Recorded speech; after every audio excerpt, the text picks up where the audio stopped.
ఈనాటి slide show శీర్షిక Hiroshima Nagasaki అణు విధ్వంసం. ఈ కార్యక్రమాన్ని గత ఏడాది మృతి చెందిన రచయిత ప్రజా సాహిత్య సంపాదకులు పూర్ణానంద్ గారి స్మృతిలో వేస్తూ ఉన్నాం. ఎంతో మంది కొత్త రచయితలే కాకుండా ముందడుగుకి చాలా సన్నిహితులు. ఈనాటి ఈ కార్యక్రమ శీర్షిక హిరోషిమా అణు విధ్వంసం. దాని నుంచి నేర్చుకున్న గుణపాఠాలు, మరి సమకాలీనంలో మన ప్రాంతానికి దగ్గరలో అణు పదార్థం యురేనియం త్రవ్వకాలు. కాబట్టి మనకి ఈ స్లైడ్స్ అని భావిస్తున్నాము. అందమైన అంతరిక్ష నౌక 1,00,000 కిలోమీటర్ల వేగంతో అంతరిక్షంలో ప్రయాణిస్తూ ఉంది. ఈ నౌక తయారై 450 కోట్ల సంవత్సరాలైంది. ఈ నౌకకి కనుక ఏదైనా ప్రమాదం వస్తే మనందరము ప్రమాదంలో పడ్డాం. ఎందుకంటే ఈ నౌకలో నేను ప్రయాణికుడిని, నాతో మీరందరూ ప్రయాణికులు. అంగారక గ్రహంలో జీవరాశి ఉందా లేదా అని అన్వేషిస్తున్న రోజుల్లో భూమిపైన ఉన్న జీవరాశికి తెచ్చాము. ఆ వివరాలు ఈ స్లైడ్ షోలో తర్వాత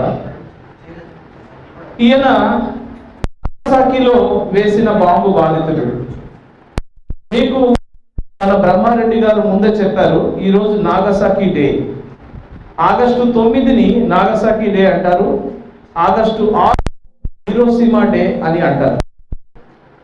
1945 ఆగస్టు ఈ రోజున వేసిన బాంబు బాధితుడు ఆయన చికిత్స పొందుతూ ఉన్నాడు. బాంబు బాధితులకు జపాన్లో హిబాకుసా అని అంటారు. కుశలమా అని మీరు ఎవరినన్నా అడగండి బాంబు బాధితుడిని. లేదండి మేము హిబా కుశలం, మేము ఎలా కుశలంగా ఉండగలం అని వాళ్ళు అంటారు. హిబాకుసా అన్న మాటకి ఈ షో ఆఖరిలో నేను చెప్తాను.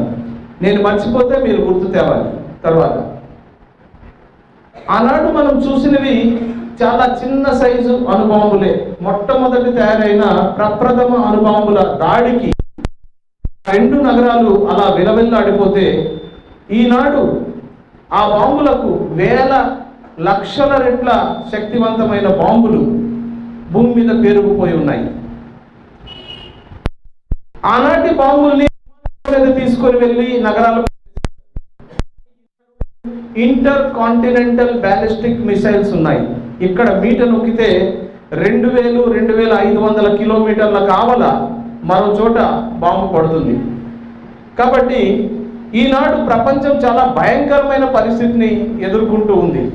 ఈ బాంబులను అన్నీ కనుక పేలితే భూమి ఒకసారి 2 సార్లు 3 సార్లు కాదు, 100ల సార్లు తునాతునకలయ్యే ముక్కలయ్యే అవకాశం ఉంది. తర్వాత మొదటి 2 యుద్ధాల గురించి మనము భాషల్లో చదువుకున్నాము. మొదటి ప్రపంచ యుద్ధంలో 10 మిలియన్ల మంది చనిపోయారు, అంటే 1 కోటి మంది. రెండో ప్రపంచ యుద్ధంలో 5,50,00,000 మంది చనిపోయారు. ఆసియా ఖండంలో ఉన్న భారతదేశంలో మనకి ప్రపంచ యుద్ధాల ప్రమాదం అన్నది పెద్దగా తెలియలేదు. కానీ మీరు యూరప్ దేశాలకు వెళ్ళి ఏదైనా ఒక కుటుంబాన్ని కలపండి, వాళ్ళు చెబుతారు యూరప్లో ప్రతి కుటుంబంలోనూ పోయి ఉంటారు, లేక పోగొట్టుకుని ఉంటారు, లేక వాళ్ళ ఇంటిపై ఉంటుంది. యుద్ధం సెగ తగలని కుటుంబం అంటూ యూరప్లో ఏది లేదు. వారికి యుద్ధం బాధ. 3వ ప్రపంచ యుద్ధం కనుక జరిగితే ఖచ్చితంగా 4వ ప్రపంచ యుద్ధం గెలవచ్చు. కాబట్టి మనకి 4వ ప్రపంచ యుద్ధానికి సంబంధించిన భయం లేదు, కానీ ప్రపంచ యుద్ధాన్ని మాత్రం భయపడాలి. తర్వాత కాలం స్తంభించిపోయింది. 1945 ఆగస్టు 6న హిరోషిమాలో ఉదయం 8:15 ఆగస్టు 9 ఉదయం 11:02 నాగసాకి పట్టణంలోనూ కాలం స్తంభించింది. ఈ సమయాల్ని గుర్తుపెట్టుకోండి, నేను తర్వాత మళ్ళీ అడుగుతాను. ఈ సమయాల్ని వాళ్ళు కేటాయించారు, ఇటువంటి సమయంలో వేశారు అన్నది. మనకి ఇది ఇంజనీరింగ్కి సంబంధించిన వొకేషనల్ ట్రైనింగ్కి సంబంధించిన కాలేజ్ కాబట్టి మీకు సైన్స్ పెద్దగా అవసరం లేదు. సాధారణంగా ఒక మూలకంలో ఎలక్ట్రాన్లు, పరమాణువులో ఎలక్ట్రాన్లు, ప్రోటాన్లు, న్యూట్రాన్లు ఉంటాయి. ఇవన్నీ మీకు తెలిసిందే. కేంద్రంలో మన సౌర జగత్తులో సూర్యుడు మధ్యలో ఉండి సూర్యుడి చుట్టూ విభిన్న గ్రహాలు కక్షల్లో తిరుగుతున్నట్టే కేంద్రకంలో ప్రోటాన్లు, న్యూట్రాన్లు ఒక చోట చాలా కొద్ది ప్రదేశంలో ఉంటే దాని చుట్టూ ఎలక్ట్రాన్లు వివిధ కక్షల్లో తిరుగుతూ ఉంటాయి. తేలిక మూలకాలని కనుక తీసుకుంటే ప్రోటాన్లు, న్యూట్రాన్ల సంఖ్య సమానంగా ఉంటుంది. ఉదాహరణకి ఆక్సిజన్లో 8 ప్రోటాన్లు ఉంటే 8 న్యూట్రాన్లు ఉంటాయి. కానీ అలా భార మూలకాల వైపు పీరియాడిక్ టేబుల్లో కనుక మనం ప్రయాణం సాగిస్తే లెడ్ తర్వాత దానికి పైన వచ్చే మూలకాలన్నింటిలోనూ న్యూట్రాన్ల సంఖ్య ప్రోటాన్ల సంఖ్య కంటే చాలా ఎక్కువ ఉంటుంది. ఎప్పుడైతే ఈ న్యూట్రాన్లు, ప్రోటాన్ల నిష్పత్తి 1.5 కంటే ఎక్కువ ఉంటుందో అటువంటి మూలకాల కేంద్రకాలు సహజంగానే స్థిరత్వాన్ని కోల్పోయి, అంటే అన్స్టేబుల్ అయి అవి కంటికి కనిపించని రేడియోధార్మిక వికిరణాల్ని వెదజల్లుతూ ఉంటాయి. వాటిలో alpha rays, beta rays, gamma rays అనేవి ఉంటాయి. అయితే ఇటువంటి అస్థిర మూలక కేంద్రకాల్ని స్లో న్యూట్రాన్తో ఢీకొట్టిస్తే, అంటే ఉదాహరణకి యురేనియం 235 అనే మూలకం తాలూకు పరమాణువు తాలూకా న్యూక్లియస్ని కనుక స్లో న్యూట్రాన్తో ఢీకొట్టిస్తే అది 2 ఇంచుమించు సమాన భారం గల 2 వేరు మూలకాల కేంద్రకాలుగా విడిపోతూ అక్కడి నుంచి 3 న్యూట్రాన్లు విడుదలవుతాయి. కాబట్టి ఇక న్యూట్రాన్లు మనకు అవసరం లేదు, ఆ చర్యలోనే పుట్టాయి. ఈ 3 న్యూట్రాన్లు మరో 3 పరమాణు కేంద్రకాల్ని విచ్ఛిత్తి చేస్తూ అలా ఈ చర్య ఆగకుండా గొలుసు కట్టుగా సాగుతూనే ఉంటుంది. దీన్ని న్యూక్లియర్ చైన్ రియాక్షన్ అని అంటారు. ఏదైనా పెద్ద మూలకం తాలూకా కేంద్రకాన్ని 2 ముక్కలు చేస్తే దానికి ఏంటంటాము? Nuclear fission.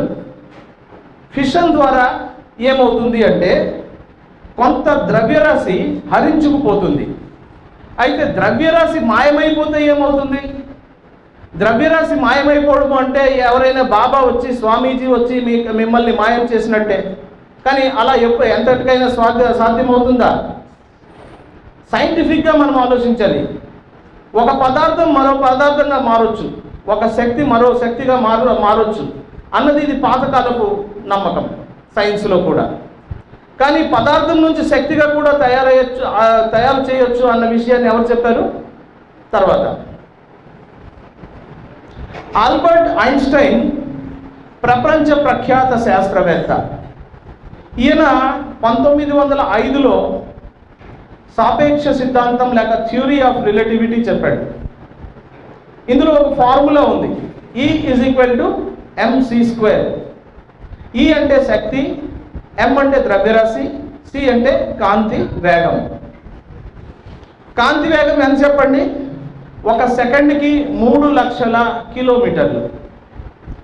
అనగా 3 పక్కన 8 సున్నాలు పెట్టండి, అన్ని మీటర్లు. లేక 3 పక్కన 10 సున్నాలు పెట్టండి, అన్ని సెంటీమీటర్లు. ఈ మొత్తం సంఖ్యని రెట్టింపు చేయండి. 3 9 అవుతుంది, 10 సున్నాలు 20 సున్నాలు అవుతాయి. ఇంత సంఖ్యని కేవలం ఒకే 1 గ్రాముతో గుణించండి. గుణిస్తే ఎంత శక్తి వస్తుందంటే ఎర్గులో అన్ని ఎర్గుల శక్తి వస్తుంది. దీన్ని ఎలా అర్థం చేసుకోవాలి? మనం ఇప్పుడు ఈ ఫ్లోరోసెంట్ ల్యాంపులు చూస్తున్నాం. వీటి వాటేజ్ ఎంత? 40 వాట్లు. పాతకాలంలో ఫిలమెంట్ బల్బులు, ఫిలమెంట్ బల్బులు చూసాం కదా, అవి ఇప్పుడు వాడకంలో తక్కువ. 100 వాట్ల 24,000 ఫిలమెంట్ బల్బుల్ని కనుక తీసుకుంటే ఆ బల్బుల బాంబులన్నింటినీ ఒకేసారి వెలిగిస్తే సంవత్సరం రోజుల పాటు వెలిగించడానికి కావలసినంత శక్తి కేవలం ఒకే ఒక్క గ్రాము ద్రవ్యరాశి కనుక శక్తిగా మారితే లభిస్తుంది. ఈ పరమాణు విచ్ఛిత్తిలో కొంత ద్రవ్యరాశి తగ్గుతుంది అని చెప్పాం కదా, ఆ తగ్గిన ద్రవ్యరాశి అంతా ఎలా మారుతుంది? శక్తిగా మారుతుంది. అంటే పరమాణు తాలూకా కేంద్రంలో అంత శక్తి దాగుందన్నమాట. ఆ శక్తిని నియంత్రించకుండా అన్కంట్రోల్డ్ చైన్ రియాక్షన్గా ఇంతకు ముందు స్లైడ్లో చూసినట్టు అలా కానిస్తే తయారయ్యేదే అణుబాంబు. తర్వాత వచ్చిన న్యూట్రాన్లని కొన్నిటిని అబ్జార్బ్ చేసి వాటిని పట్టేసుకుని వాటి స్పీడ్ని తగ్గించి ఈ చర్యని నియంత్రిస్తే దాన్నే అణువిద్యుత్ శక్తి లేక న్యూక్లియర్ ఎనర్జీకి సంబంధించిన విషయం. అంటే అన్కంట్రోల్డ్గా వదిలిస్తే బాంబు, కంట్రోల్ చేస్తే యాటమిక్ ఎనర్జీ. కానీ చాలామంది అన్ని చోట్ల వాడే ఉదాహరణ ఇక్కడ వాడుతుంటారు. ఏంటి? కత్తిని మనం కూరగాయలు కోయడానికి ఉపయోగిస్తాము, లేక ఎవరినైనా పొడవడానికి కూడా ఉపయోగించవచ్చు. కాబట్టి ఆ మొదటి ఉపయోగం మంచిది, రెండో ఉపయోగం మంచిది కాదు అన్న ఉదాహరణ. పెన్నుతో రాస్తుంటాము, అదే కంట్లో పొడుచుకోవచ్చు అనే ఉదాహరణ వాడతాం. కానీ అణుబాంబు, అణుశక్తి వీటి విషయంలో మాత్రం ఆ ఉదాహరణ పనికిరాదు. అణుబాంబు అయినా, అణుశక్తి అయినా, లేక ఆ అణుబాంబు లేక అణు విద్యుత్ కేంద్రం తయారు చేయడానికి కావాల్సిన ముడి సరుకుని తవ్వినా ప్రతి చోట నష్టమే కానీ ఎక్కడ లాభం లేదు. కాబట్టి ఆ ఉదాహరణలు ఇక్కడ చెల్లవు. ఈ ఐన్స్టైన్తో యాటమ్ బాంబుకున్న సంబంధం ఏంటి? సైంటిఫిక్గా చూసుకుంటే ఆయన ఫార్ములా యాటమ్ బాంబు తయారీకి కారణమైంది. E=mc². మరి చరిత్రపరంగా ఆయనకి యాటమ్ బాంబుతో ఉన్న సంబంధం ఏంటి? అది చూద్దాం. రెండో ప్రపంచ యుద్ధం జరుగుతూ ఉంది. జర్మనీలో హిట్లర్ ప్రపంచాన్ని ఆయన ముందుకు దూసుకుపోతూ ఉన్నాడు. జర్మనీలో యూదులు ఉండేవారు. మన దేశంలో ముస్లింలు లేక క్రైస్తవులు ఉన్నట్టే ఆ దేశంలో కూడా యూదులు ఉండేవారు. వాళ్ళు కొంతమంది యూదులు కాస్త పరపతిగా సంపద ఎక్కువ కలిగి ఉండేవారు. హిట్లర్ ఏం చేశాడంటే జర్మనీ సమస్యలన్నిటికీ యూదులే కారణం కాబట్టి యూదుల్ని అంతమొందిస్తే జర్మనీ బాగుపడుతుంది అని తన ఫ్యాసిస్టు రాజకీయాల్ని జర్మనీ ప్రజలపై రుద్దాడు. జర్మనీ వాళ్ళు కూడా హిట్లర్ని నమ్మి హిట్లర్ని సమర్థించారు. హిట్లర్ జర్మనీలో యూదులకి భయం పట్టుకుంది. ఈ జర్మన్ నుండి ఐన్స్టైన్తో పాటు చాలామంది శాస్త్రవేత్తలు పారిపోయి అమెరికాకి చేరారు. ఈలోగా జర్మనీలో యురేనియంని తవ్వి తీసిన తర్వాత, యురేనియం ఖనిజంలో ఎంత ఉంటుంది చెప్పండి? ఒక ఖనిజంలో 100 వంతుల్లో 1 వంతు కూడా యురేనియం ఉండదు. ఖనిజంలో 0.7% మాత్రమే ఉంటుంది. అటువంటి యురేనియంతో, అటువంటి ఖనిజంతో ఎటువంటి పనులు సాధ్యం కావు. కాబట్టి అణు బాంబు తయారు చేయాలన్నా లేక అణు విద్యుత్ శక్తి కేంద్రం తయారు చేయాలన్నా యురేనియంలో శాతాన్ని ఖనిజంలో పెంచాలి. దాన్ని ఏమంటాము? ఎన్రిచ్మెంట్ ఆఫ్ యురేనియం అని అంటాం. యురేనియంని శుద్ధి చేస్తున్న పనులు జర్మనీలో జరుగుతున్నాయి అన్న వార్త అమెరికాలో ఉన్న ఐన్స్టైన్ ఇంకా తదితర శాస్త్రవేత్తలు తెలుసుకున్నారు. తెలుసుకుంటే వాళ్ళకి ఏమనిపించింది అంటే బహుశా హిట్లర్ అణుబాంబు తయారు చేసే ప్రయత్నాలు చేస్తున్నాడేమో అని వాళ్ళకి అనిపించింది. అందుకని వాళ్ళు అమెరికన్ ప్రెసిడెంట్ రూజ్వెల్ట్ దగ్గరకు వెళ్ళారు. రూజ్వెల్ట్కి వెళ్ళి ఏం చెప్పారు? సార్, ఇక్కడ జర్మనీలో హిట్లర్ అణుబాంబు తయారు చేయొచ్చు కాబట్టి హిట్లర్ లాంటి వ్యక్తి చేతిలో కనుక అణుబాంబు ఉంటే ప్రపంచానికి ప్రమాదం కాబట్టి హిట్లర్ని ఆపడానికి, హిట్లర్ని నియంత్రించడానికి మనం కూడా అణుబాంబు తయారు చేయాలి అని వాళ్ళు చెప్పారు.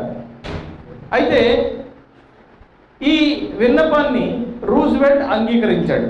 అంగీకరించిన తర్వాత 1939 నుండి 1945 వరకు మ్యాన్హట్టన్ ప్రాజెక్ట్ అనే ప్రాజెక్ట్ని అమెరికా గవర్నమెంటు ప్రవేశపెట్టింది.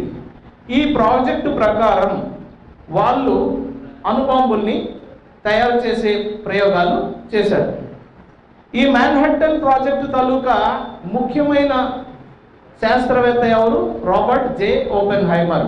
అంతకుముందు మ్యాన్హాటన్ ప్రాజెక్ట్ తాలూకా లోగో ట్రేడ్ మార్క్ మనం చూద్దాం తర్వాత. ఇది మ్యాన్హాటన్.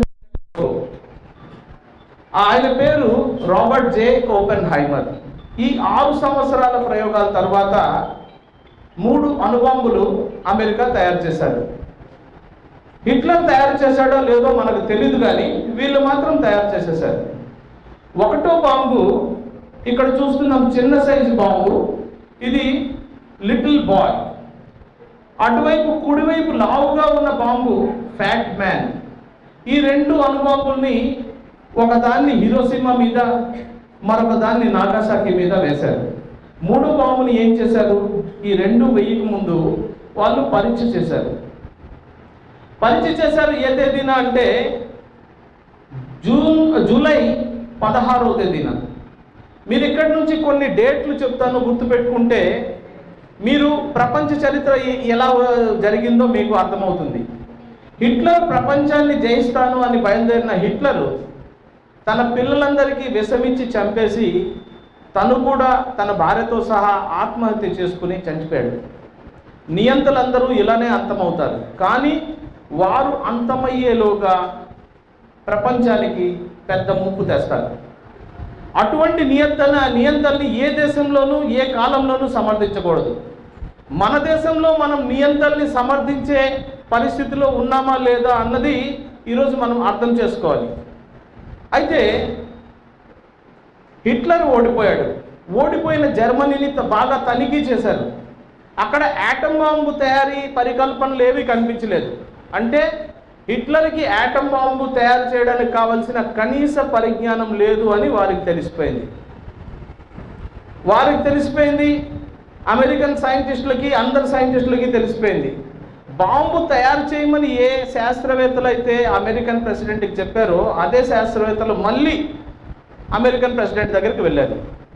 ముందు రూజ్వెల్ట్ ప్రెసిడెంట్గా ఉండేవాడు. ఆయన చనిపోతే అప్పటికి 6 నెలల క్రితం హెన్రీ ఎస్ ట్రూమ్యాన్ అనే వ్యక్తి అమెరికన్ ప్రెసిడెంట్గా వచ్చున్నాడు.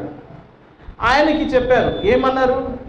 హిట్లర్ భయం మరి లేదు కాబట్టి బాంబుల తయారీ ఆపేయండి, ఒకవేళ తయారైనా సరే వాటిని డిస్మాంటిల్ చేయండి, నిష్క్రియం చేయండి అని చెప్పారు.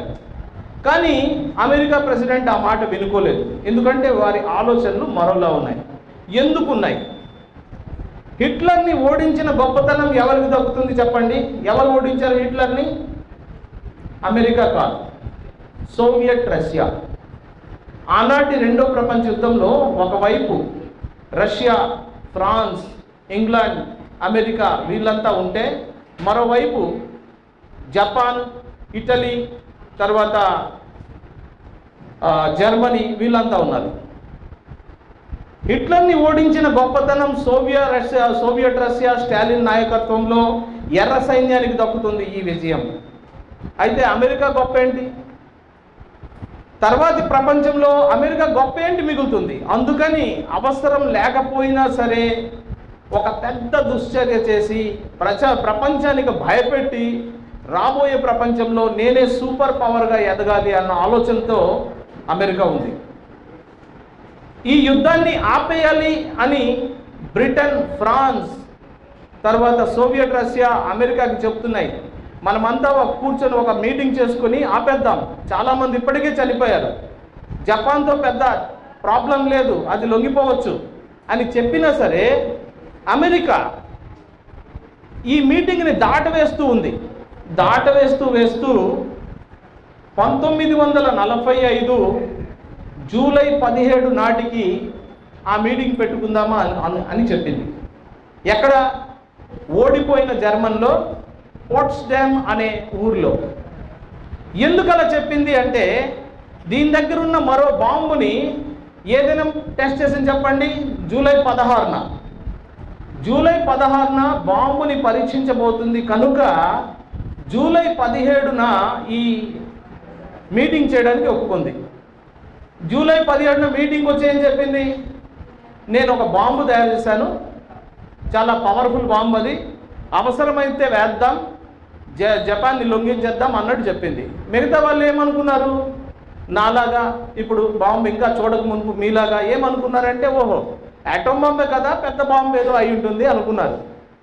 కానీ ఆ బాంబు ఎలా ఉంటుందో మనకు తెలియదు. నిజానికి చెప్పాలంటే ఈ స్లైడ్ షోలు మేము ఎప్పుడు ఆరంభించాం చెప్పండి? 1998లో. ఎందుకు అంటే మన దేశం కూడా భూగర్భంలో ఆటం బాంబుని పరీక్ష చేసినప్పుడు తిండి లేని కూటికి లేని కూలోడు కూడా ఏదో అమెరికాకి బుద్ధి చెప్పేశాను, పాకిస్తాన్కి బుద్ధి చెప్పేశాను అన్నట్టు కేరింతలు కొడుతూ కొన్ని నగరాల్లో లడ్డూలు పంచుకుంటూ గంతులు వేశారు.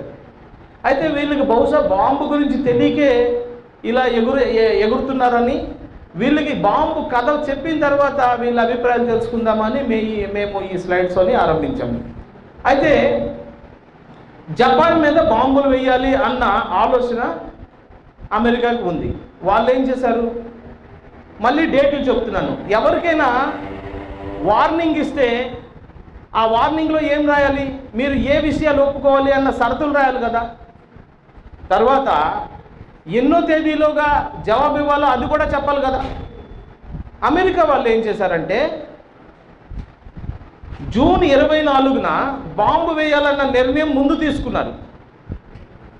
తర్వాత వార్నింగ్ జూన్ 26న ఇచ్చారు.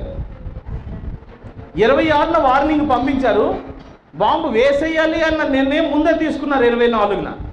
సరే, వార్నింగ్ ఏమిటి క్లియర్గా చెప్పలేదు. ఏంటి ఒప్పుకోవాలి క్లియర్గా చెప్పలేదు.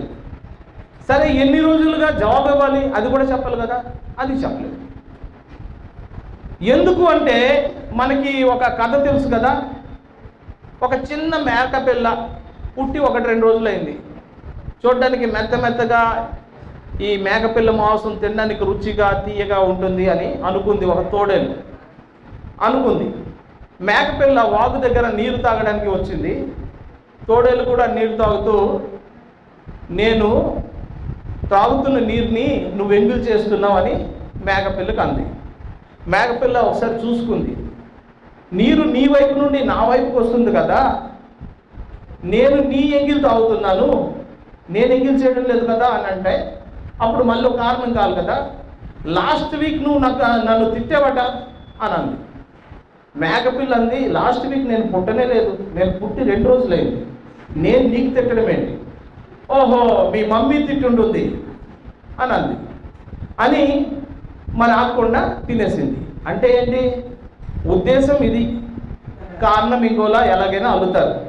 అటువంటి పరిస్థితిలోనే ఆ రకంగానే జపాన్కి వార్నింగ్ ఇచ్చి దానికి రిప్లై ఎన్ని రోజుల్లోగా ఇవ్వాలో చూడకుండా, ఎదురు చూడకుండా, వారి మిత్రుల సలహా తీసుకోకుండా 26వ తారీఖున వార్నింగ్ పంపించి ఆగస్టు 6న హిరోషిమా మీద బాంబు వేసేసింది. ఆగస్టు 9న మరో 2 రోజుల తర్వాత మరో బాంబు కూడా వేసేసింది. ప్రయోగాలు చేసింది. ఎలా ఉన్నాయో ఆ ప్రయోగాలు చూద్దాం. జపాన్లో అప్పటికి చాలా నగరాల మీద బాంబులు పడ్డాయి. టోక్యో మీద అమెరికా వేసిన క్లస్టర్ బాంబులు అంటే ఒకటి తర్వాత ఒకటి స్పీడ్గా బాంబులు పడతాయి. అటువంటి క్లస్టర్ బాంబుల వలన 1,25,000 మంది చనిపోయారు. ఇలా చాలా నగరాలు, జపాన్లోని నగరాలు 2వ ప్రపంచ యుద్ధానికి గురయ్యాయి. కానీ మీరు మధ్యలో మన కెమెరా రికార్డ్ చేస్తున్న ఆయనకి ఒక మనవి, మధ్యలో విద్యార్థుల్ని కూడా మీరు బొమ్మ తీసుకుంటూ ఉండండి. హాల్ అలా మధ్యలో వీడియోతో పాటు అది తీస్తే బాగుంటుంది. అయితే అమెరికా వాళ్ళగా నేను ప్రవర్తిస్తున్నాను అనుకోకండి. జపాన్లో కొన్ని నగరాలు మాత్రము అప్పటి వరకు ఎటువంటి బాంబు దాడికి గురి కాకుండా స్వచ్ఛందంగా ఉన్నాయి. అటువంటి నగరాల్లో 2 హిరోషిమా, నాగాసాకిని ఎన్నుకున్నారు. ఎందుకు ఎన్నుకున్నారు చెప్పండి? జపాన్ని లొంగించడానికి వాళ్ళు బాంబులు వేయలేదు. వాళ్ళు తమ దగ్గర ఉన్న బాంబుల్ని వేసి ప్రపంచాన్ని భయపెట్టడానికి లేక ఆ బాంబుల్ని పరీక్ష చేయడానికి మాత్రమే వాళ్ళు ఉపయోగిస్తున్నారు. కాబట్టి 2 అప్పటి వరకు బాంబులు పడని నగరాలని, వాటిని వర్జిన్ సిటీస్ అంటారు. అటువంటి వర్జిన్ సిటీస్ని వాళ్ళు ఎన్నుకున్నారు. ఒకటోది హిరోషిమా. తర్వాత జాప్, యు ఆర్ నెక్స్ట్. జపాను, ఇక నీ పని పడతాను. ఓకే, పోస్టర్ చేశారు అమెరికా. ఎవరి కోసం? మనలాంటి మనం గొర్రెలు. ఎందుకంటే మనం ఎటువంటి ప్రచారాలు చేస్తే అటువంటి ప్రచారాలకి లొంగిపోతాం. ఉదయాన్నే వాట్సాప్లో ఒక మెసేజ్ వస్తుంది, good morning. Okay, good morning, అంతవరకు బాగుంది.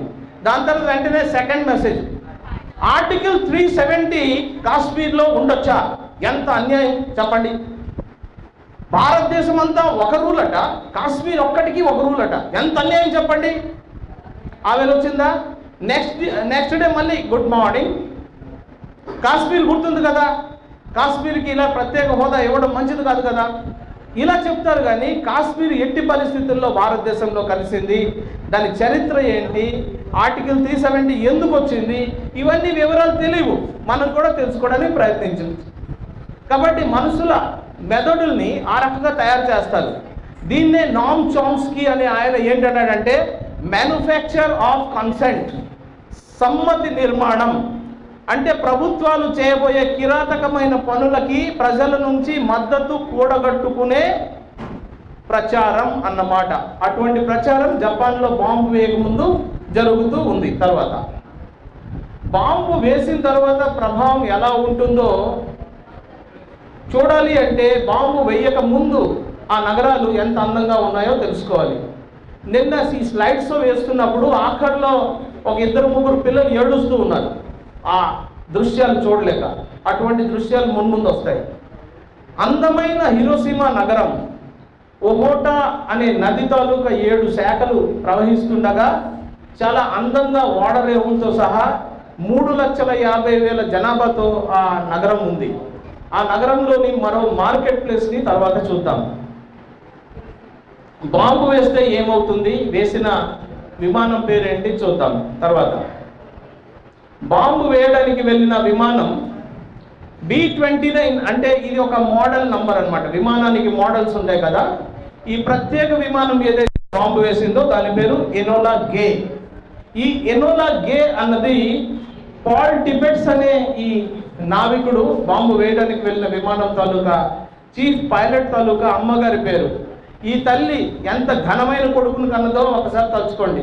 ఎనోలా గే, ఆ తల్లి పేరున ఆ విమానం, ఆ టీం అక్కడ మనం చూస్తున్నాం. తర్వాత బాంబుని ఎంత ఎత్తు నుంచి వేశారు అంటే 9,000 అడుగుల ఎత్తు నుంచి వేశారు. ఆ బాంబు భూమిని తాకిన తర్వాత పేల్చారా అంటే కాదు, అది పారాచూట్తో సహా అలా దిగుతూ ఉండగా భూమి నుండి 1800 అడుగుల ఎత్తులో పేల్చారు. దీనికి ఏంటంటారు, ఎపిసెంటర్ బాంబ్ అంటారు. ఈ ఎపిసెంటర్ దగ్గర పేల్చిన తరువాత ఎంత ఉష్ణోగ్రత పుట్టింది, ఎంత వేడి పుట్టింది అంటే కోట్ల డిగ్రీల ఉష్ణోగ్రత పుట్టింది. అది అక్కడి నుంచి భూమిని తాకేసరికి ఉష్ణోగ్రత ఎంత అయింది అంటే 4,000 డిగ్రీల సెంటీగ్రేడ్. ఈ ఉష్ణోగ్రతని ఒకసారి ఊహిద్దామా? 0 డిగ్రీల సెంటీగ్రేడ్లో మంచు కరుగుతుంది, 100 డిగ్రీల సెంటీగ్రేడ్లో నీరు మరుగుతుంది, 1500 డిగ్రీల సెంటీగ్రేడ్లో ఇనుము కూడా కరిగిపోతుంది. మీరు కూర్చున్న ఈ బెంచీలు లాంటివి. అటువంటప్పుడు 4,000 డిగ్రీలు ఎటువంటిదో చూడండి.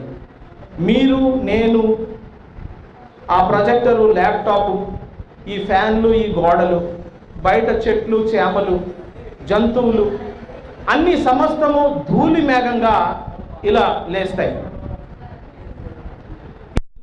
లేస్తున్న ధూళి మేఘం ఇలా పుట్టగొడుగులా తయారవుతుంది. దీన్ని మష్రూమ్ క్లౌడ్ అంటాం, అటామిక్ బాంబ్ మష్రూమ్ క్లౌడ్. ఇది లేచిన తర్వాత ఇది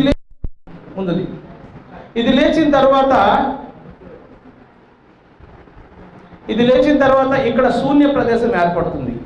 ఇక్కడ శూన్య ప్రదేశం ఏర్పడితే మనకు తెలిసిందే కదా, చుట్టుపక్కల గాలులు చాలా వేగంగా వేస్తాయి. వీచేటప్పుడు ఇంత వేడికి ఆల్రెడీ తగలబడిపోయిన ఇల్లు ఏవైతే ఉన్నాయో మరింత బాగా కాలుతాయి. ఈ జ్వాలలు ఇంకా వ్యాపిస్తాయి గాలి కారణంగా. ఇలా ఈ బాంబు తాలూకా ప్రభావం అన్నది చాలా కిలోమీటర్ల దూరం వరకు వ్యాపిస్తుంది. ఇంత చిన్న బాంబు ప్రభావం 11 కిలోమీటర్ల దూరం వరకు వ్యాపించింది చుట్టుపక్కల, ఇంత వ్యాసార్థంతో. ఈ బాంబును వేసిన వాళ్ళే బాంబుని ఫోటో కూడా తీశారు చూడండి, ఈ ధూళి మేఘాన్ని. ఇది ఆ వేసిన విమానంలో ఉన్న వాళ్ళే తీసిన ఫోటో ఇది. అమెరికా వాళ్ళు ఈ బాంబు ప్రయోగ ఫలితాలన్నీ తమ సీక్రెట్ ఫైళ్లలో దాచుకున్నారు, కానీ ప్రపంచానికి ఇంతవరకు ఇవ్వలేదు. ఎవరు అడిగినా ఎవరు. తర్వాత మనం చెప్పుకున్నాము, హిరోషిమా జనాభా ఎంత బాంబు వేసే నాటికి? 3,50,000. మేము శ్రీకాకుళంలో ఈ స్లైడ్ షో చేస్తున్నప్పుడు ఒక 9వ క్లాస్ కుర్రాడు చాలా ఆసక్తిగా స్టార్టింగ్ నుంచి పెన్ను కాగితం తీసుకుని బరబరా నోట్ చేసుకుంటూ ఉన్నాడు. ఈ ప్రోగ్రాం ఎండ్ అయ్యేసరికి మాకు ఒక వ్యాసం రాసి ఇచ్చేశాడు. సార్ మీరు చెప్పిందంతా నేను వ్యాసం రాసేసాను అని. ఆ అబ్బాయి తాలూకు ఆ వ్యాసాన్ని కొద్ది మార్పులతో మేము మా ముందడుగు పత్రికలో వేసుకున్నాం. అటువంటి ఐడియా ఎవరికైనా ఉందేమో తెలుసుకుందాం. ఆఖరిన మనకు తెలిసిపోతుంది. ఈ షో ఆఖరిలో మీకేమనిపించింది మేము తెలుసుకుంటాము. ఒకరిద్దరు వచ్చి మాట్లాడతారు. వెంటనే చనిపోయిన వాళ్ళు 70,000 మంది. 1950 వరకు కలుపుకుంటే మొత్తం 2 లక్షల మంది చనిపోయారు. ఒకసారి ఆలోచించండి, 3,50,000లో 2 లక్షల మంది చనిపోయారంటే 68% చనిపోయారు. అంత విస్ఫోటం జరిగిందనమాట. తర్వాత శ్మశానంగా మారిన హిరోషిమా, అందమైన నగరం ఇలా శ్మశానంగా మిగిలింది. హిరోషిమా బాంబు పడక మునుపు, బాంబు పడిన తరువాత. బాంబు పడక మునుపు తర్వాత ఈ 2 మోడల్స్ని మనము హిరోషిమా మ్యూజియంలో చూస్తున్నాం. తర్వాత బాంబు ప్రభావం ఎంత దూరంలో ఏ రకంగా కనిపించింది అన్నది, బాంబు పడ్డ ప్రదేశానికి 5 కిలోమీటర్ల దూరంలో గాజు సీసాలు తిరిగిపోయాయి. అంటే మీరు విస్ఫోటక శక్తి, ఆ వేడి ఎలా ఉందో తెలుసుకోవచ్చు. ఇది హిరోషిమా శ్మశానంగా మారినట్టు చెప్పే మరో దృశ్యం. ఇక్కడ మెట్ల పైన మీకు ఆ నల్లమచ్చ ఏంటో తెలుసా? ఒక ముసలాయన ఉదయం బ్యాంకుకి వెళ్ళాడు. బ్యాంకు మెట్ల మీద కూర్చున్నాడు. బ్యాంకు తెలిస్తే పెన్షన్ తీసుకుందామని 8:15 ఎందుకు? పిల్లలంతా రోడ్ల మీద ఉంటారు, మీ టీచర్లంతా స్కూల్కి వస్తూ రోడ్ల మీద ఉంటారు, మీ డాడీ ఆఫీసుకి వెళ్తూ రోడ్డు మీద ఉంటాడు, మీ తాత బజార్ చేయడానికి సంచి పట్టుకుని రోడ్డు మీద ఉంటాడు. ఎక్కువ మంది ప్రజలు రోడ్ల పైన ఉంటే బాంబు వేస్తే ఎంతమంది చనిపోతారు? ఆ ప్రయోగం చేయాలి. ప్రయోగశాల పేరు హిరోషిమా. వేసిన బాంబు యురేనియం 235తో తయారైన లిటిల్ బాయ్. అయితే ఈ మచ్చ ఏంటి అంటే, ఆ ముసలాయన ఆ బ్యాంక్ దగ్గర వెయిట్ చేస్తూ ఉంటే బాంబు పడిన తర్వాత ఆ వేడికి ఆ ముసలాయన ఆ కాంక్రీటు మెట్లలోకి ఆర్చుకుపోయాడు. ఆ మచ్చ ఆ ముసలాయన. తర్వాత విపరీతమైన రేడియేషన్ వస్తుంది. ఆల్ఫా, బీటా, గామా రేడియేషన్ అని చెప్పాను. ఎక్స్రేతో ఫోటోలు తీస్తారు, మీకు తెలుసు కదా. మీరు సైలెన్స్గా ఉంటే నేను చెప్పగలను, లేదంటే మేము ప్యాకప్ చేసి మరో స్కూల్కి వెళ్ళిపోతాం. ఈ గామా రేడియేషన్ కారణంగా ఇక్కడ ఈ బ్రిడ్జ్ తాలూకా చువ్వల ఫోటో ఈ తర్వాత అంతా కలగా పులగమై, ఎక్కడ మనిషి ఉన్నాడు, ఎక్కడ చెట్లు చేమల తాలూకా ధూళి ఉంది తెలియడం లేదు. ఇలా నగరం అంతా కనిపించింది. ఇక్కడ ఒక రైల్ లైన్ లేక ట్రామ్ లైన్ ఉన్నట్టు మనకు కనిపిస్తుంది. అంత తప్ప మరేంటి అర్థం కావడం. శరీరంలో ఉన్న ద్రవ పదార్థాలన్నీ ఇంకిపోతే, రక్తం కూడా ఇంకిపోతే మనిషి బొగ్గుగా మారిపోతాడు. బొగ్గు ముక్కల్లా మారిపోయిన శవాలు ఊరంతా పడున్నాయి. 2 పసివాళ్ళు. బాంబు పేరు ఏం చెప్పాను? Little boy. ఈ లిటిల్ బాయ్ కారణంగా పసి ఎలా ప్రాణాలు కోల్పోయారో చూడండి. లిటిల్ బాయ్, ఎంతో మంది లిటిల్ బాయ్గా ప్రాణాలని తోడేసింది. తర్వాత మాంసపు ముద్ద, మనిషిదా లేక జంతువుదా మనకి అర్థం కావడం లేదు. ఇటువంటి మాంసపు ముద్దలు నగరమంతా పడున్నాయి. ఇది ఒక అరుదైన ఫోటో. బాంబు పడిన తరువాత ప్రెస్ ఫోటోగ్రాఫర్, ఒక జర్నలిస్ట్ వెళ్ళి తీసిన మొట్టమొదటి ఫోటో. విపరీతంగా శరీరాలు కాలిపోయి వాళ్ళు పారిపోతూ ఉంటే, ఎక్కడికి అంటే ఒక ఓడరే ఉంది, అక్కడ ఓడ ఎక్కి హిరోషిమాకి దూరంగా పారిపోవాలనుకుంటున్న వ్యక్తుల్ని ఫోటో తీశారు ఫోటోగ్రాఫర్. తర్వాత ఉదయం 11 గంటల ప్రాంతంలో, ఇది ఇక్కడ నుంచి మనం చూసే ఫోటోలు ఏంటి అంటే 1979లో నిప్పాన్ బ్రాడ్కాస్టింగ్ కార్పొరేషన్ అనే సంస్థ, ఆనాడు బాంబు బాధితులు ఎవరైతే ఇంకా బ్రతుకున్నారో, ఆనాటి దృశ్యాలు ఎవరైతే చూస్తున్నారో వారికి మీరు ఆనాడు చూసిన దృశ్యాలని బొమ్మలుగా వేయగలరా అని అడిగితే కొంతమంది బొమ్మలు వేశారు. మొత్తం 3000కు పైగా బొమ్మలు వారి దగ్గర జమ అయ్యాయి. అందులో కొన్ని బొమ్మలు, వాటి కథలు మనం చూద్దాం. ఒక ఆయన తన ట్రక్లో వీలైనంత మందిని ఎక్కించుకుని గాయపడిన వారిని, కాలిపోయిన వారిని సమీప ఆసుపత్రికి తీసుకెళ్ళి బతికిద్దాం అనుకున్నాడు. తీరా చూస్తే అక్కడికి వెళ్ళేసరికి అందరూ చనిపోయి ఉన్నారు. కేవలం ఒక్క ఆవిడ మాత్రమే కొస ప్రాణాలతో. ఆయన ఇంతమందిని బతికిద్దాం అనుకుని కూడా బ్రతికించలేకపోయాను అన్న బాధతో ఆయన ఈ బొమ్మ వేశాడు. తర్వాత ఇల్లు తగలబడిపోతూ ఉంది, కూలిపోయింది. ఇంట్లోపల తన 8 ఏళ్ల పాపాయి ఎలా కాపాడాలా అతనికి తెలియడం లేదు. మట్టి కోడల్ని రక్కుతూ ఆ పాప దగ్గరికి చేరేసరికి ఆ పాప చనిపోయింది. కన్న కూతుర్ని కాపాడలేకపోయాను అన్న బాధతో ఆయన ఈ బొమ్మ వేసి ఇచ్చాడు. తర్వాత కాలం కాబట్టి నీళ్ల తొట్టెలు ఏర్పాటు చేశారు. బాంబు ఇల్లు తగలబడిపోయినప్పుడు ఇల్లు ఆర్పవచ్చు అని అక్కడ నీళ్ల తొట్టెలు ఉంచితే విపరీతంగా వేడిని భరించలేక ఆ తొట్టెల్లోకి దూకి అందులోనే శవాలుగా తయారయ్యారు. ఆ చుట్టుపక్కల బొగ్గు ముక్కలుగా తయారైన మనుషుల్ని మనం చూస్తున్నాము. బొమ్మ అందంగా, ఎందుకంటే వాళ్ళు చిత్రకారులు కాదు, కానీ వారు ఆనాడు చూసిన దృశ్యాల్ని మర్చిపోలేకుండా వాళ్ళు బొమ్మలు వేసి ఇచ్చారు. తర్వాత నగరం తగలబడిపోతూ ఉంటే అందులోనే శవాలుగా మారి తేలిపోయి వెళ్ళిపోతున్నారు.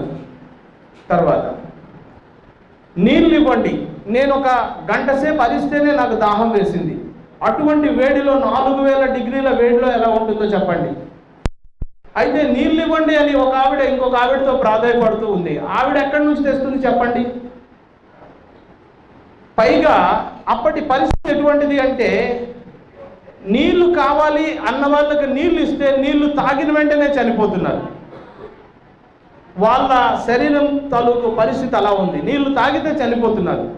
కాబట్టి దాహం అన్న వాళ్ళకి నీళ్ళు ఇచ్చి మనం మేలు చేస్తున్నామా లేక కీడు చేస్తున్నామా అనే ధర్మ సందేహం బాంబు, ఆటం బాంబు. తర్వాత పుట్టిన ఊరిలోనే శరణార్థులుగా మారి ఇలా పడున్నారు హిరోషిమా వాసులు.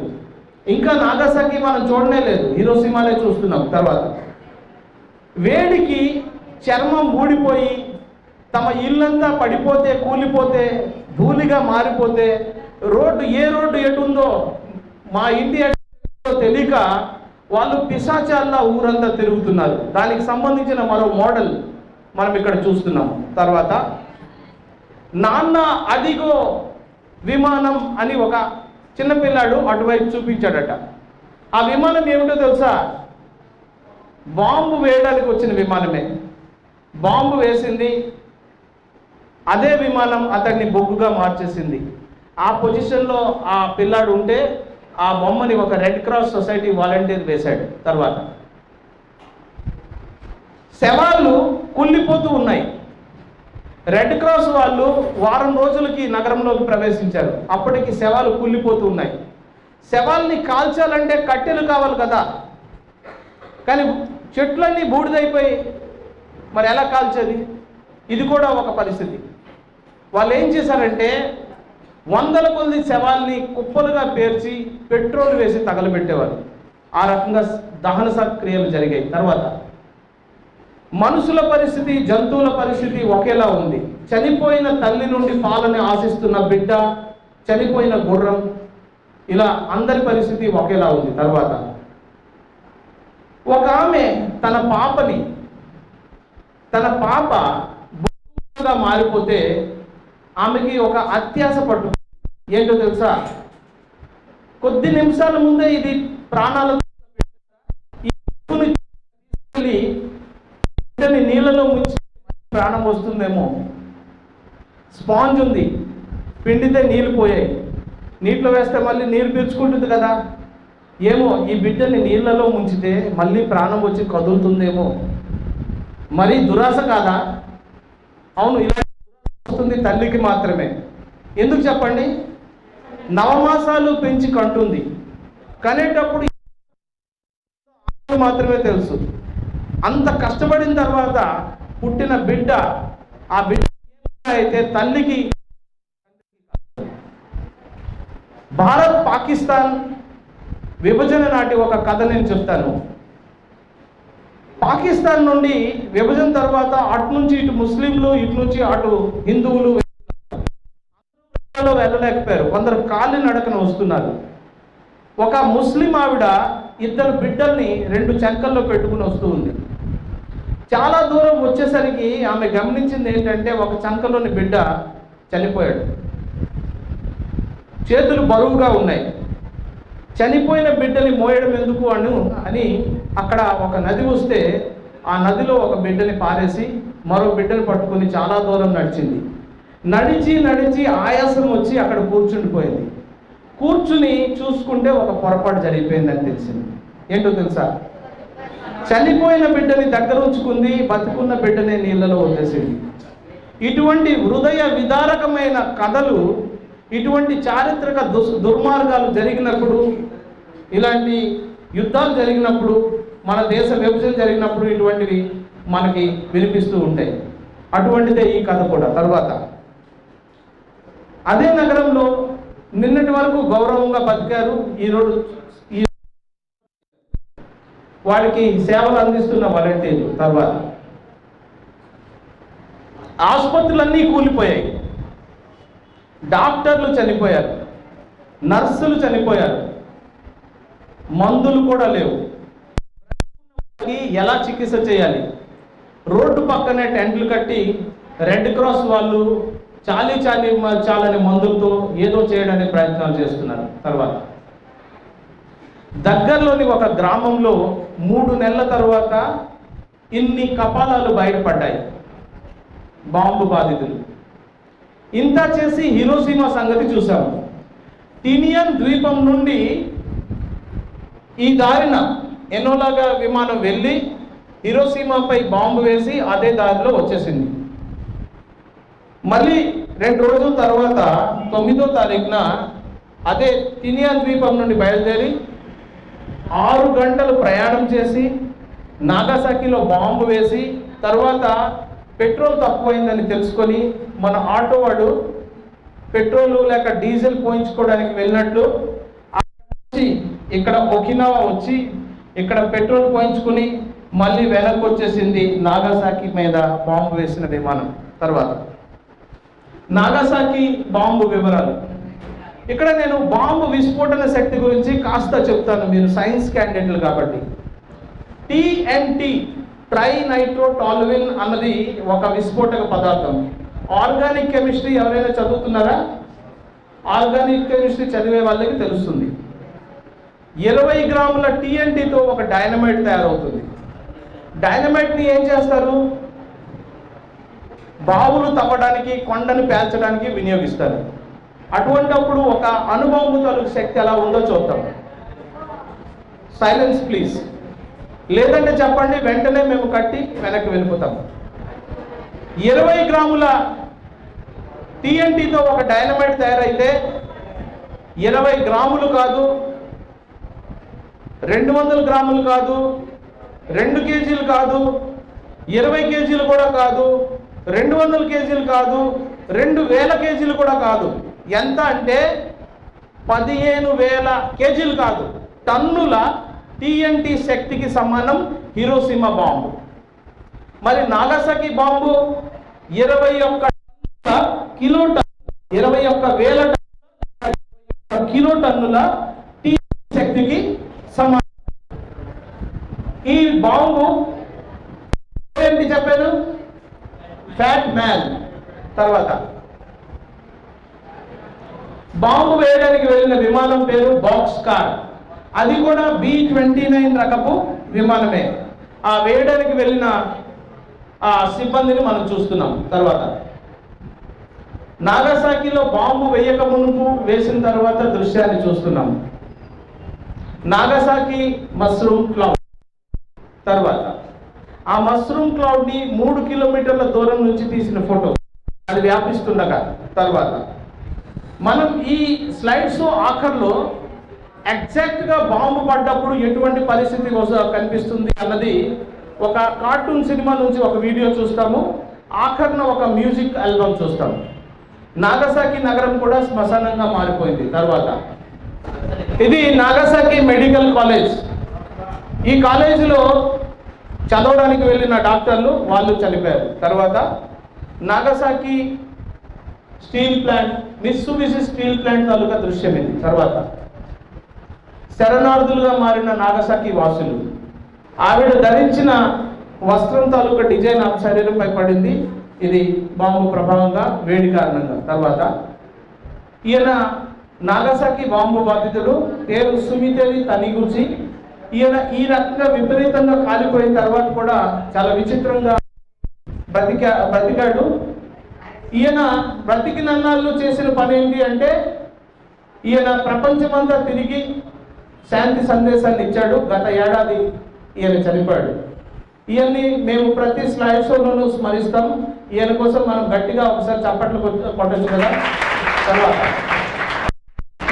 ఆయన ఫోటో. తర్వాత ఇది థర్మల్ ఎఫెక్ట్, విపరీతంగా కాలిపోవడం కారణంగా చర్మం ఇలా మారిపోయింది. తర్వాత బాధితురాలు చికిత్స పొందుతూ ఉంది. రేడియేషన్ ఎఫెక్ట్, రేడియేషన్ కారణంగా జుట్టు రాలిపోతూ ఉంటుంది. దీన్ని ఎపిలేషన్ అంటారు. తర్వాత బాంబు కారణంగా కాదు, చెర్నోబిల్ చుట్టుపక్కల రేడియేషన్ కారణంగా ఇటువంటి శిశువులు పుట్టారు. చెర్నోబిల్లో అణు రియాక్టర్లో ప్రమాదం జరిగింది 1985న. ఆ చుట్టుపక్కల ఇటువంటి శిశువులు పుట్టారు. నాగసాకి బాధితుడు, ఈయన 3 నెలల తర్వాత చనిపోయాడు. పుర్పురా అనే వ్యాధితో బాధపడుతూ, కెలాయిడ్స్ అనే వ్యాధి. తర్వాత బాంబు తీవ్రత కారణంగా కూడా కంట్లో పొర వస్తుంది. దీన్ని అటామిక్ బాంబ్ క్యాటరాక్ట్ అని అంటారు. అటామిక్ బాంబ్ క్యాటరాక్ట్ కారణంగా అందురాలైన బాలిక. మనకు లేదు కాబట్టి మరి వీడియోలు చూడటం లేదు, ఈ స్లైడ్ షోతోనే ముగిస్తాము. ఈయన వయసు 70 సంవత్సరాలు, కానీ ఈయన వయసు 30 సంవత్సరాలు, కానీ చూడడానికి 70 సంవత్సరాల్లో కనిపిస్తూ ఉన్నాడు. ఓవర్ ఏజింగ్, చర్మంలో వచ్చిన మార్పుల కారణంగా ఇది కూడా బాంబు ప్రభావం. ట్యూమర్ చూస్తున్నాం. ట్యూమర్లు, క్యాన్సర్లు విపరీతంగా పెరిగిపోయాయి. ఈ బాంబు ప్రభావంగా కాదు, న్యూక్లియర్ రియాక్టర్ కారణంగా, రేడియేషన్ కారణంగా ఇటువంటి శిశువులు పుట్టారు. చెర్నోబిల్ చుట్టుపక్కల ఇటువంటి శిశువులు కూడా పుట్టారు. ఇటువంటి భారీ కందమూలాలు కూడా అక్కడ పడ్డాయి. మైక్రోసెఫలీ అంటే చిన్న సైజు మెదడుతో బిడ్డలు పుట్టారు. ఇది బాంబు ప్రభావం. హిరోషిమా, నాగసాకి బాంబులు ఇంతవరకు చూసాము. ఇది హిరోషిమా అయితే ఇది నాగసాకి. ఇంత చిన్న బాంబులు, వీటి తాలూకా పవర్ మనం చూస్తాము. 15 కిలోటన్ TNT, 21 కిలోటన్ TNT. వీటితో పోల్చితే 50 మెగాటన్ TNT శక్తి గల జార్ బాంబులు సోవియట్ రష్యా దగ్గర ఉన్నాయి.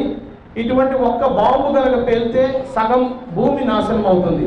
తర్వాత హిరోషిమా పీస్ మెమోరియల్ మ్యూజియం. ఇందులో బాంబుకు సంబంధించిన ఎన్నో కథలు, మోడల్స్, ఫోటోలు ఉన్నాయి.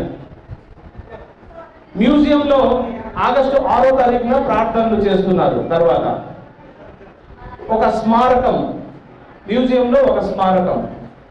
సదాస్కో ససాకి అన్న పాపకి బ్లడ్ క్యాన్సర్ వచ్చింది.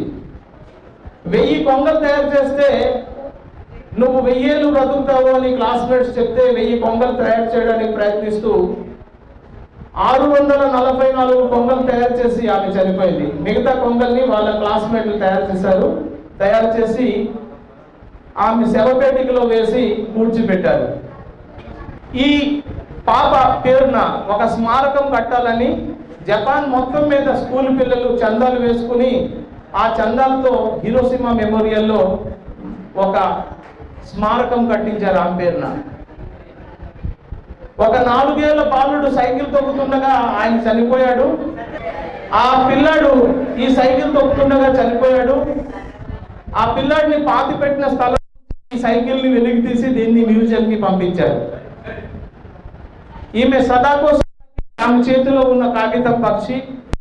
జన విజ్ఞాన వేదిక 6 చిన్న చిన్న పుస్తకాల్ని ప్రచురించింది. అందులో సదాకో సాగా కాగితం పక్షి అన్న పుస్తకం, 3 చక్రాల సైకిల్, ఇటువంటి పుస్తకాలు ఉన్నాయి, మీరు చదవచ్చు.